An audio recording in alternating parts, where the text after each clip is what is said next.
군이 될 수 있도록 축복해 주시옵소서. 예수님의 이름으로 감사하며 기도 올리옵나이다. 아멘.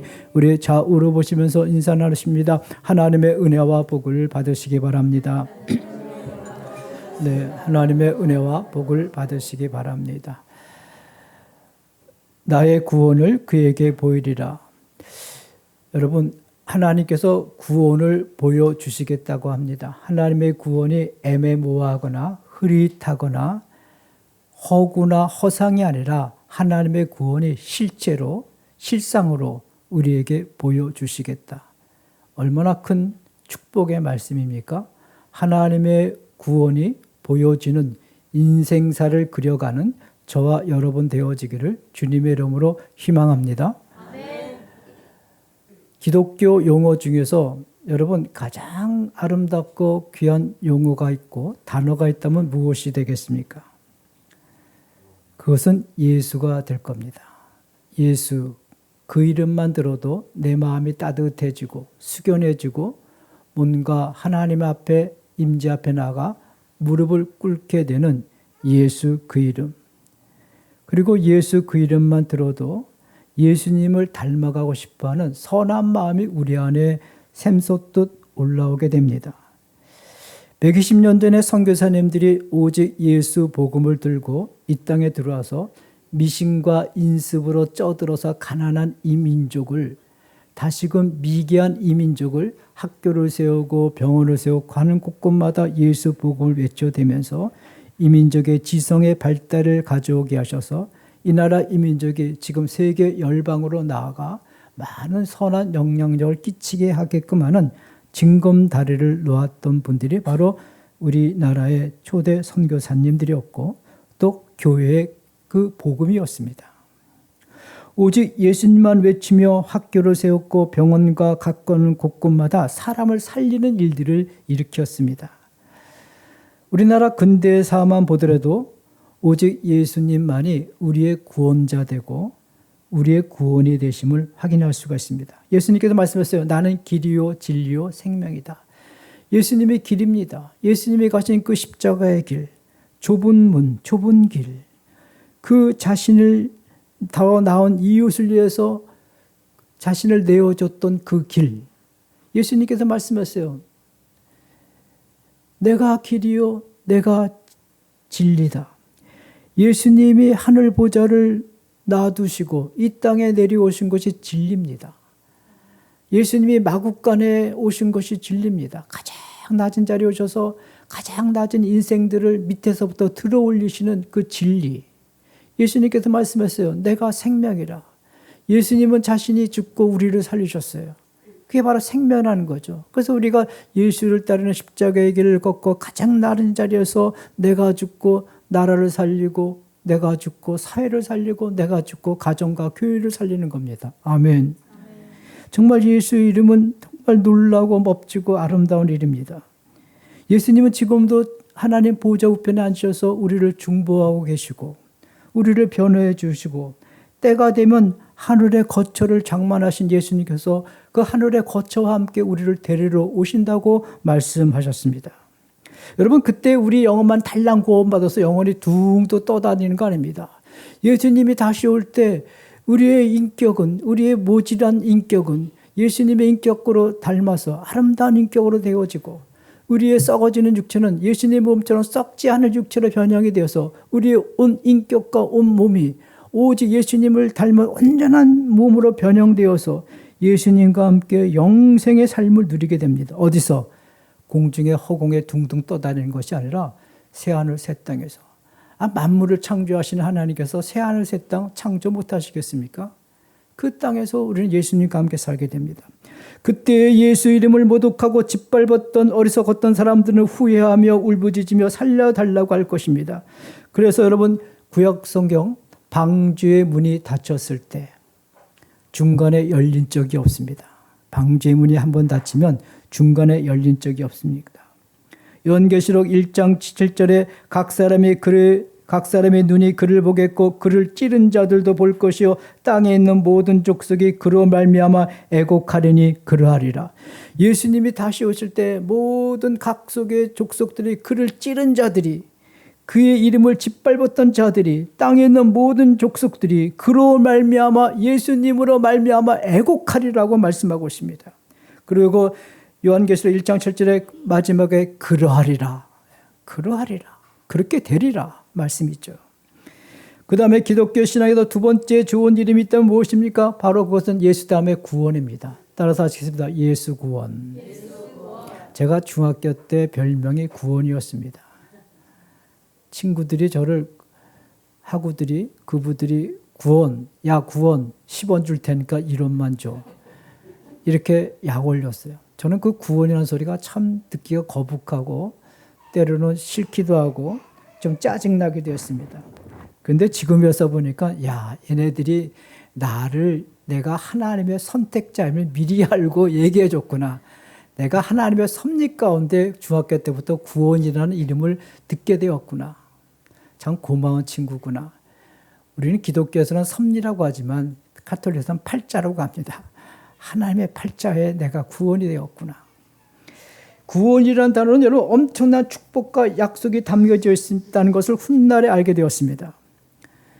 구약 성경에서 하나님께 제사를 드릴 때 제사의 가장 큰 의미는 제사를 드릴 때 동물을 가지고 제사를 할 때 자신의 죄를 덮는 것이고 그리고 제사를 드림으로 하나님의 진노를 풀어드리는 것이었습니다. 그래야만 하나님과 화해가 이루어져서 하나님의 언약된 백성으로 복을 누릴 수가 있었습니다. 그런데 이 죄를 덮어버리고 하나님의 진노를 풀어드리고 하나님과 화해를 이루어지기 위해서 단번에 이루신 것이 누구시냐면 바로 우리 구주 예수 그리스도. 아멘.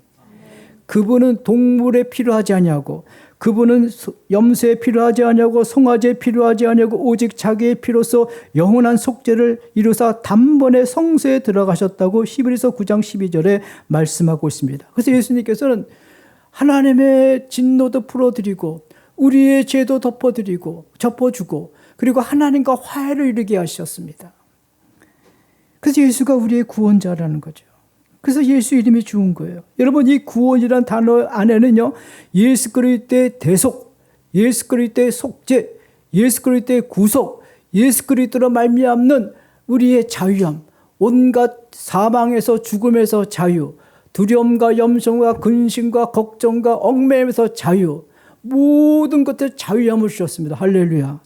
그래서 여러분 구원이 그렇게 좋은 이름인 거예요. 제가 그래서 중학교 때부터 야 구원 들었던 것 같아요. 그때 이것을 알았으면 더 불러달라고 그랬을 때 부르는 자마다 눈을 흘키고 짜증내고 그랬으니 예수 구원. 여러분의 일상의 삶에도 하나님의 구원이 있기를 주님으로 축복합니다. 여러분 예수님이 우리를 구원하셨습니다. 그러나 그 구원이 실패할 수 없는 이유가 나로부터 출발된 것이 아니라 하나님이 하신 일이기 때문에 하나님의 전적인 의지와 결심과 하나님의 능력 가운데 하신 일이기 때문에 나에 대한 구원은 절대 실패할 수가 없습니다. 이단이나 변질된 종교에 빠진 자들이 우리를 가끔 미혹하게 던지는 단어가 있습니다. 무슨 단어예요? 당신 구원받았어요? 그럼 이거 우물우물하고 쭈삣쭈삣합니다. 그럼 언제 받았어요? 또 이렇게 물어봅니다. 그럼 말도 못해요. 그러면서 하는 말이 그들이 구원받았다면서 당신의 영혼은 왜 그 모양이래? 그럼 더 말도 못해. 그는 일로 와요. 날 따라와요. 여러분 그런 사람들 따라가면요. 그냥 세상 말로 황천길로 가는 거예요. 왜 우리는 쭈삣쭈삣하고 말을 못할까? 아직도 내 안에 쓰레기 같은 욕망이 남아있고 그리고 타자를 볼 때 미움이 자꾸만 솟아오르고 그리고 내 스스로 봐도 내 영혼과 마음이 흠결이 너무 많고 그러니까 내가 구원받았다고 확신하지 못하는 겁니다. 그래서 구원에 확신이 없어요. 그렇다면 여러분 구원이 확신이 생길 때까지 성경 말씀을 가까이 하고 이웃을 위해서 내 것을 내어놓고 그들의 아픔과 슬픔을 내 것으로 녹여내면서 그들을 위해서 선한 이웃이 되어 보십시오. 그러면 예수님의 마음이 느껴지기 시작합니다. 그러면 구원의 확신이 듭니다. 그러면 구원의 그 확신을 가지고 이제는 더 친절하게 명랑하게 내 삶을 살아가면 나의 인생이 허무가 아니구나. 내 인생에 이거 선한 일이 결코 무의미한 것이 아니구나. 그러면서 자신이 구원받았음을 확신 얻게 될 것입니다. 그런데 구원받았다고 하면서도 욕심이 싸납고 구원받았다면서 나만 생각하고 구원받았다고 하면서 늘 삶의 지향점이 예수님을 닮아가기보다는 세상의 욕망을 늘 쫓아갑니다. 구원받았다면서 그 사람 얼굴 보면 놀부가 생각나고 늑대가 생각나고 얌체가 생각나고 자꾸만 거짓이 생각나고 자꾸만 사기가 생각나고 그러면 여러분 자신의 구원을 그 사람은 객관화시켜서 한번 신중하게 한번 점검을 해봐야 될 것입니다. 성경의 요한복음에 예수님을 영접한 자는 이미 영생함을 얻었다고 했습니다. 여러분 우리가 예수 그리스도를 영접함으로 구원받았습니다. 할렐루야. 우리는 하나님의 영원한 큰 생명의 세계 안에 들어간 겁니다. 하나님의 큰 생명싸게 우리는 보호받고 있는 겁니다. 영생은요 시간만 영원한 것이 아닙니다. 영생은 내 인격과 내 몸이 영원하다는 겁니다. 여러분 영생의 개념을 우리 시간만 생각하는데 아닙니다. 영생은 내 인격과 내 몸도 영원하다. 그래서 이 영생을 얻은 구원받은 자들은 독특한 캐릭터가 있어요. 그건 뭐냐면 감사와 기쁨입니다. 오늘 하나님의 구원을 말씀드리기 전에 이렇게 좀 서두가 길어졌는데 기쁨이라는 단어까지만 조금 말씀드리고 본론으로 들어가겠습니다. 구원받은 자에게는 여러분 감사가 있고 기쁨이 있습니다. 여러분 기쁨이 있죠. 아멘. 사도 바울도 예수님처럼 길이요 진리요 생명의 길을 걸었던 복음 전도자의 목회자였습니다. 그는 감옥에 갇혔어도요. 나는 기뻐한다. 빌립보서에 보면 기뻐한다는 단어가 참 많이 나옵니다. 그 감옥에 갇혀서 스캔들을 받고 그리고 여러 가지 때로는 시기함을 받고 모함을 받았음에도 불구하고 그는 기뻐한다고 그랬어요. 여러분 그 당시에는 여러분 명예가 중요합니다. 지금도 그들은 명예를 중요시 여기죠. 그래서 명예살인도 있지 않습니까? 사회 문화가 명예를 생명보다 아주 귀하게 여겼던 우선순위를 뒀던 그런 시대였습니다. 그런 명예를 존중하고 생명보다 귀하게 여기던 그 시대 가운데 바울이 감옥에 갇혔습니다. 바울의 명예가 떨어졌습니다. 어찌 보면 부끄럽고 수치스러운 일이었습니다. 바울을 좋아하는 사람도 있었지만 바울을 시기하는 사람도 있었어요. 야, 바울이 감옥에 갇혔으니까 우리가 바울 없어도 우리 교회는 잘 될 수 있다는 것을 보여주자. 이렇게 시기함으로 복음을 전하는 자들도 있었고, 아 봐라, 우리가 알지 못하는 것이 바울의 스캔들이 있지 않을까? 저 바울 복음 전하면서 나쁜 짓 하는 거서 그런 거 아닌가? 뭐 이런 이야기도 있었을 것입니다. 근데 바울은 뭐라고 말합니까? 이렇게 얘기했습니다. 빌립보서 1장 17절 18절에 순수하지 못하게 다툼으로 그리스도를 전파하나 그러면 무엇이냐? 거칠애로 하나 참으로 하나 무슨 방도로 하든지 전파되는 것은 그리스도인이 이로써 나는 기뻐하고 또한 기뻐하노라. 바울은 자신이 감옥에 갇혔지만 그 스캔들에 동의하지 않았어요. 자신이 동의하지 않았어요. 그래서 그는 기뻐하고 기뻐할 수 있었다. 악조건 속건에서도 바울은 감사할 수 있어요. 왜? 동의하지 않았기 때문에. 자신의 내면이 동의하지 않았기 때문에. 우리에게도 마음에 여러분 주님처럼 바울처럼 자신을 깨끗이 비우면요 평안이 찾아옵니다. 편안함이 아니라 평안. 하늘이 주시는 평안함. 아멘. 그 평안함이 찾아오는 거예요. 근데 평강은 참 복입니다. 복이에요. 근데 늘 내 중심으로, 내 욕심으로, 내 욕망으로, 내 이기심으로 들끓고 있는 사람들은요, 평안이 왔다가도 도망가. 하나님께서 평안을 주시려고 해도 들어갈 틈이 없어. 늘 자기 중심에 매여 사는 사람들은 평안이 없어. 자신으로 늘 들끓고 있는 사람, 자기가 자기를 늘 들끓게 만드는 사람은요, 기쁨도 없어. 기쁨이라는 이 히브리의 단어의 뜻이 약속된 땅에 도착하다 합니다. 약속된 땅. 이 말은 하나님과의 연결되어 있다. 그런 뜻도 됩니다. 하나님의 마음에 도달했다. 그런 뜻도 됩니다. 얼마 전에 남극 탐험대가 그 모진 그 추위와 강풍을 무릅쓰고 위험을 다 뚫고 그 약속된 지점에 깃발을 꽂았습니다. 서로 얼싸안고 눈물을 흘리면서 굉장히 기뻐했습니다. 그 모험대들이 그 남극 탐험대들이 모험을 해가면서 약속 땅에 당도했을 때 그들은 성취의 기쁨을 누렸던 것입니다. 여러분, 우리의 기쁨은 인간의 고안에서 만드는 기쁨, 인간이 착안해서 만드는 기쁨, 세상의 기쁨이 아닙니다. 우리의 기쁨은 하나님과의 마음이 잇대어져 있을 때, 내 마음이 하늘과 잇대어졌을 때 정말 우리에게 마음에 말할 수 없는 기쁨이 주어집니다. 아멘. 나의 좁고 좁은 이 마음이 하나님과의 마음이 연결되었을 때 그 마음은, 내 마음은 정말 기뻐합니다. 그래서 우리는 기뻐할 때 우리는 시련에 처할 줄도 알고, 고통에 처할 줄도 알고, 어려움에 처할 줄도 알고, 부함에 처할 줄도 알고, 가난에 처할 줄도 아는 일체의 비결을 터득하게 되는 거죠. 오늘 본문은 하나님이 이르시되 그가 나를 사랑한즉 내가 그를 건지리라. 그가 내 이름을 안즉 내가 그를 높이리라. 그가 환난 당할 때 내가 그와 함께 그를 건지며 그를 영화롭게 하리라. 내가 그를 장사함으로 만족케 하며 나의 구원을 그에게 보이리라. 아멘. 따라서 하시겠습니다. 나의 구원을 그에게 보이리라. 하나님의 구원은 애매모호하지 않습니다. 허상이 아닙니다. 허구가 아닙니다. 하나님의 구원은 실상이고 실체고 하나님의 구원은 현존입니다. 이 구원의 축복이 있기를 주님으로 축복합니다. 시편 91편 1절 2절의 시인은 하나님을 전능자의 그늘, 나의 피난처, 나의 요새, 내가 의뢰하는 분이라고 말씀하고 있습니다. 그럼 여러분 생각해 보시죠. 지금 이 시인이 지금 어떤 상황이에요? 시인이 지금 편안한 상황이 아니라는 거죠. 시인이 하나님은 나의 전능자의 그늘, 나의 요새, 나의 피난처, 내가 의뢰하는 분이라고 얘기할 때는 시인이 말할 수 없는 고통과 역경을 겪고 있다는 것을 우리는 알 수가 있습니다. 어떤 사람이 자신이 편한데 하나님은 나의 피난처, 나의 요새, 내가 의뢰하는 분, 하나님은 전능자의 그늘이라고 말하겠습니까? 자신이 힘든 고난의 역경에 들어갔을 때 그렇게 말하는 것이 아니겠습니까? 그러면서 시인은 3절부터는 이렇게 말합니다. 자기가 하나님의 피난처 되고 요새가 되는 것을 가지고 다른 사람들에게 전하기 시작합니다. 여러분, 이게 내가 믿는 하나님을 아는 만큼 전한다는 게 얼마나 중요한지 모릅니다. 전할 때 내 믿음이 더 반석에 서고 더 굳건해지고 흔들리지 않는 믿음이 되는 거예요.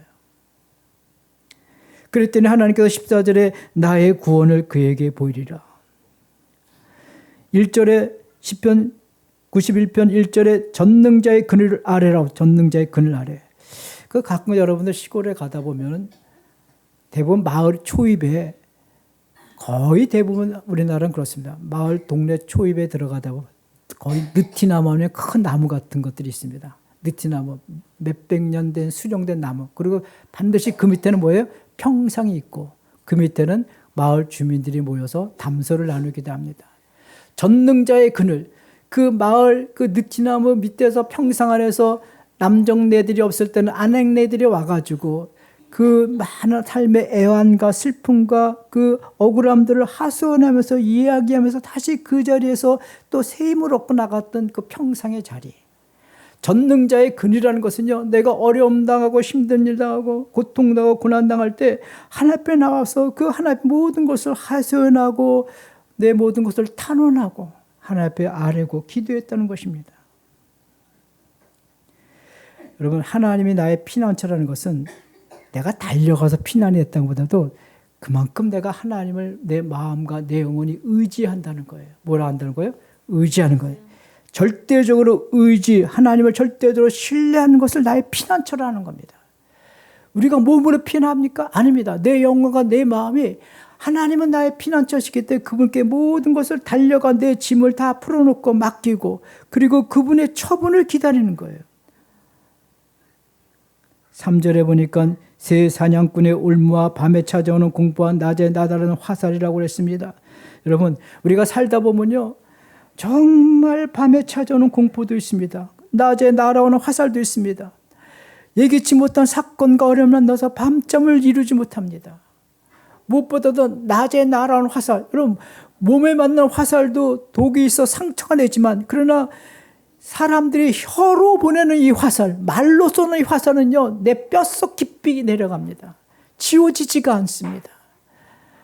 그 낮에 밤에 찾아오는 공포와 낮에 날아오는 화살을 위해서 우리는 얼마나 힘든 인생을 살고 있는지 모릅니다. 그래서 사회학자들은 인생이 참 힘들다고 합니다. 많은 위험이 있다고 합니다. 왜? 밤에 찾아오는 공포와 낮에 나오는 화살 때문에. 그러나 우리는 우리 하나님 아버지가 계셔서 전능자의 그늘이 있고, 아멘? 우리 교회는 만민이 기도하는 집 전능자의 그늘이 되기를 주님으로 축복합니다. 근데 교회가 평상을 깔아놔도 오질 않아. 그늘 밑에 기도하러 나오질 않으세요. 그래서 저는 그랬습니다. 야, 우리 성도님 참 편안하시구나. 하나님은 나의 요새, 나의 피난처, 내가 의리하는 분이라고 시인은 그렇게 말하고 있습니다. 하나님은 우리 아버지 되십니다. 얼마 전에 우리 초등학생인 나윤이하고 중학교 3학년 한수하고 저하고 한 공간에 같이 있었어요. 나윤이가 이런 얘기를 하더라고요. 목사님, 저는 하나님의 큰 복을 주시면 주일을 절대 떠나지 않을 겁니다. 그때 한수가 너 내가 그거 들었어? 그래서 그랬어요. 저도 그랬어요. 나도 들었어. 성경에 두 사람이 들으면 증인이 되는 거야. 하나님의 법이야. 그럼 나윤아, 내가 이렇게 기도할게. 하나님, 만약에 나윤이가 큰 복을 받고도 주일을 나오지 않으면 하나님 벌을 내려주세요. 이렇게 기도할게. 하니까 목사님, 하나님 어머니한테는 그렇게 기도하지 말아요. 그러니까 중학생애가 야, 무슨 하나님이 어머니냐? 하나님은 중성이지. 그래서 제가 그랬어요. 기가 막혀서. 야, 다 틀렸어. 하나님은 어머니도 아니고 중성도 아니야. 예수님이 성경에 보게 되면 난지 8일 만에 할례를 받으셨어. 하나님은 우리 아버지야. 왜 아버지라고 그런지 아냐?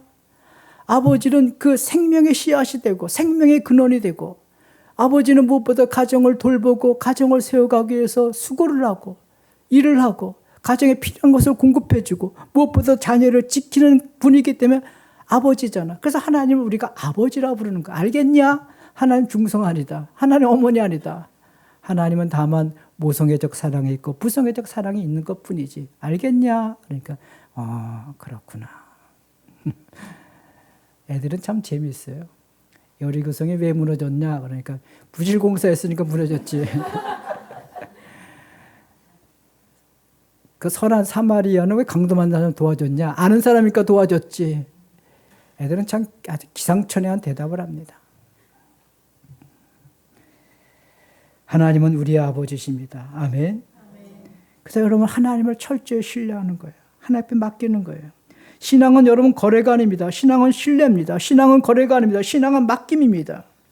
우리가 고통 속에 어려움 속에 밤에 찾아오는 공포와 낮에 날아드는 화살 때문에 우리가 힘들지만, 그러나 그 문제까지 하나님께 온전히 맡길 때 우리는 자유의 지평이 열리고 새 삶의 지평이 열리기 시작합니다. 8절 한번 우리 같이 읽겠습니다. 8절 시작. 오직 너는 똑똑히 보리니 아비들의 보응을 내가 보리로다. 아멘. 보세요. 8절에 뭐예요? 오직 너는 똑똑히 보리니 악인들의 보응을 네가 보리로다. 아멘. 네, 네가 보리로다. 이스라엘 백성들이 절망하고 절망할 때가 언제인지 아십니까? 그들이 남유다는 바빌론에 만나고 북이스라엘은 아수르에 만났을 때 그들은 절망하고 또 절망했어요. 도대체 우리가 믿는 하나님, 우리가 그렇게 예루살렘 성전에서 하나님께 예배했던 그 예배의 근거가 있음에도 불구하고 예루살렘 성전은 철저히 무너지고 우리가 믿는 이 하나님은 어떻게 바빌론 신보다 못한 신인가? 그렇기 때문에 이스라엘 백성들 희망을 잃고 아주 절망하고 또 절망했습니다. 하나님은 요새고 나의 피난처고 나의 전능자인데 어떻게 이럴 수가 있을까? 그랬는데 바벨론이 멸망하고 아수르가 멸망당함을 보며 그들은 깨달았어요. 야, 하나님은 우리 민족의 하나님뿐만 아니라 바벨론의 하나님이 되고 아수르의 하나님이 되고 전 열방의 하나님이 되시는구나. 아멘. 그때는 그들은 그제서야 깨달은 겁니다. 그래서 이스라엘의 환난과 고통을 안겼던 바벨론의 철저하게 완전히 괴멸적 멸망을 당하고 아수르도 완전히 끝나버리고 역사 가운데 끝나버리고, 그때 이스라엘 백성은 다시금 우리 하나님이 전 우주의 하나님, 우리 전 열방의 하나님, 전 세계의 하나님을 알게 된 거죠. 13절 우리 같이 읽겠습니다. 13절 시작. 네가 사자와 독사를 밟며 젊은 사자와 뱀을. 이 말씀은 신약 성경의 마가복음이 생각나죠. 예수님께서 내 이름으로 귀신을 내어 쫓으며 내 이름으로 세방을 말하며 내 이름으로 뱀을 집으며 내 이름으로 무슨 독을 마시든지 해를 받지 아니하고 내 이름으로 병든 자의 기도한 적 나으리라. 아멘. 우리가 짓밟는 거죠. 예수 이름으로, 능력으로, 예수 생명으로. 우리 이렇게 살아가야 됩니다. 바울은 그래서 말합니다. 빌립보서 2장 12절에 내가 당한 것이 복음 전파의 진전이 되는 줄을 알기를 원하노라. 저는 이 말씀이 너무너무 좋습니다. 내가 당한 이 고난과 고통과 이 감옥의 갇힘이 오히려 복음 전파에 도움이 되었다고 말합니다. 여러분 이게 가능해요? 바울은 돌로 맞고 태장으로 맞고 추위, 배고픔과 모든 걸 견뎠지만 결국은 감옥에 갇혔습니다. 불의 위험과 물의 위험도 견뎌냈지만 결국은 감옥에 들어갔습니다. 근데 바울은 말합니다. 내가 당한 것이 복음 전파에 도움이 되었고 복음 전파에 진전이 되었다고 말합니다. 여러분 우리도 마찬가지입니다. 우리도 고난당할 때, 어려움당할 때, 우리도 내 말할 수 없는 밤의 공포와 낮에 날아들어온 화살 때문에 내가 힘들어질 때, 그때가 바로 하나님의 복음이 확 나갈 수 있을 때라는 거죠. 이렇게 이해하시면 여러분 이해할 수가 있을 겁니다. 예수님께서 십자가의 처형을 당하실 때 인간으로부터 오진 모욕과 수치와 부끄러움과 모독을 다 당하셔서 인간의 패역한 오물을 다 뒤집어 쓰셨습니다. 그럼에도 불구하고 예수님은 십자가에 달리셔서 그들을 욕하지 아니하시고 아버지여 저들의 죄를 용서하여 주옵소서. 그래서 극심한 6시간의 고통을 견디시고 돌아가셨어요. 그 모습을 보면서 로마 백부장은 저분이야말로 하나님의 아들이었구나 하는 걸 인정하게 됩니다. 예수님이 극심한 고통 가운데서라도 그 모든 오물을 다 뒤집어 썼어도 예수님의 마음은 거기에 동의하지 않으셨어요. 아버지요 저들의 죄를 용서하옵소서. 그때 복음이 확 퍼져나갑니다. 저분이 바로 하나님의 아들이구나. 여러분, 여러분이 가난하도 여러분의 마음에 상처가 있고 내 삶에 힘들어도 내가 동의하지 않으면 되는 거야. 내 마음이. 아멘. 내가 가난하고 내가 시간이 없어서 못해요? 아니에요. 내가 내 마음에 거기에 동의하지 않으면 돼. 내 마음에 동의하지 않고 내게 주신 하나님의 분복을 따라서 내가 해나가는 거예요. 내가 뭔가 시간이 있고 여유가 있고 물질이 있을 때 그때 뭘 하겠다는 분들은요. 그때 가면 이미 세상에 나가서 안 들어와. 하나님은 아브라함을 통해서 말씀하셨습니다. 이제야 네가 나를 경외하는 줄 알았더라. 여러분 내가 어렵고 힘들어도 내가 그 어려움과 힘듦 앞에 환경 앞에 내 마음이 동의되지 않고 내가 하나님을 향하여 믿음을 가지고 나아갈 때 하나님은 이제야 네가 나를 경외하는지 알았다라고 하나님이 인정하시게 됩니다. 아멘. 여러분 그게 바로 복음 전파가 되는 거고 어떻게 예수 믿는 분들은 저렇게 어렵고 힘들어도 어떻게 저렇게 기쁘고 감사할 수가 있지? 저들은 왜 자기를 위해 살지 않고 저렇게 힘들어도 저렇게 남을 위해 살고 사회를 위해 살고 이웃을 위해 살고 선교사를 위해서 헌신하지? 복음 전파가 확 되는 거죠. 목사님, 제가 고등학교 마치고 대학 들어가서 교회 나오겠습니다. 절대 안 나옵니다. 못 나옵니다. 아예 떠납니다. 여러분, 떠납니다. 목사님, 제가 건강해진 다음에 저에게 하나님 이것도 주고 저것도 주고 무엇도 다 주신다면 내가 그때 뭐 하겠습니다. 이미 그분은 세상에 대마처럼 나가 있을 겁니다. 아닙니다. 바울은 말합니다. 내가 당한 이 고난이, 이 어려움이 복음 전파의 진전이 되었다. 도움이 되었다. 예수님 십자가에 달리셔가지고 그 극심한 고통 가운데 오물을 다 부패한 오물을 다 뒤집어 썼어도 그들을 욕하지 아니하고 아버지여 저들의 죄를 사하여 주옵소서 하셨을 때 백부장이 저분은 정말 하나님의 아들이시더구나. 복음 전파가 되는 거예요. 여러분, 우리 성도님들은 그리스도 예수 안에서 하나님이 아브라함을 칭찬하셨던 것처럼 이제 네가 나를 경외하는 줄 알았더라. 그 영음을 듣기를 주님으로 축복합니다. 하나님이 하신 일이 무엇입니까? 하나님 하시는요, 저와 여러분 같이 버려진 것을 가지고 하나님 하신다니까요. 건축자들이 버린 돌이 진모퉁이의 머릿돌이 되었다고 했습니다. 바울은 말합니다. 내가 만물의 찢기같이 되었다고 얘기했습니다. 우리들은 정말 주류 세계에 쫓겨난 사람들입니다. 우리는 강남에 사시는 분도 없어. 사회의 지위가 높은 분들도 없어. 우리 교회 구성원들 보면 전부 다 주류 사회에서 중심세계에서 자 변방에 있는 분들입니다. 그러나 염려하지 마십시오. 하나님은 그런 변방에 있는 분들, 중심 세력에서 밀려난 분들, 소외되고 세상에서 뒤처진 분들, 그들을 하나님은 사용하십니다. 하나님은 언제나 중심을 자부하고 그리고 그들을 통해서 일하시는 것이 아니라 그 중심에 들어가지 못하고 무시당하고 버림받은 사람들. 그래서 예수님께 말씀하시지 않았습니까? 건축자의 버린 돌이 진모퉁이의 머릿돌이 되었다.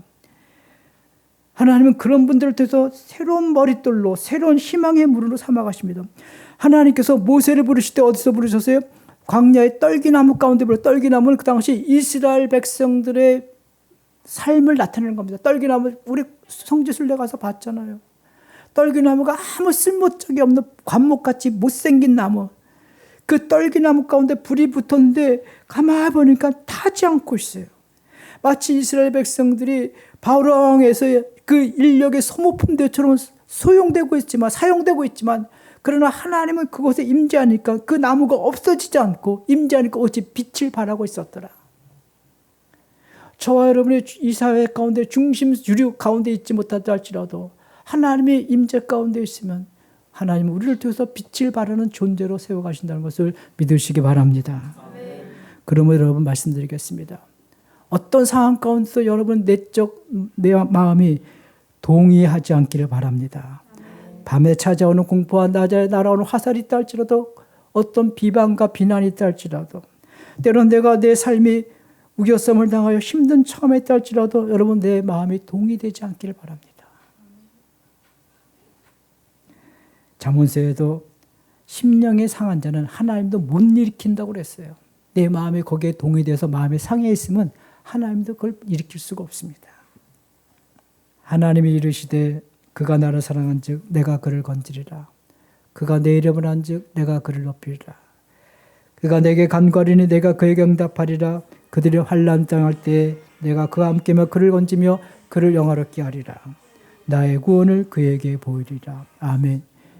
나의 구원 따라서 하시겠습니다. 나의 구원을 그에게 보이리라. 나의 구원을 그에게 보이리라. 이 응답이 있기를 주님으로 축복합니다. 아멘. 기도하겠습니다.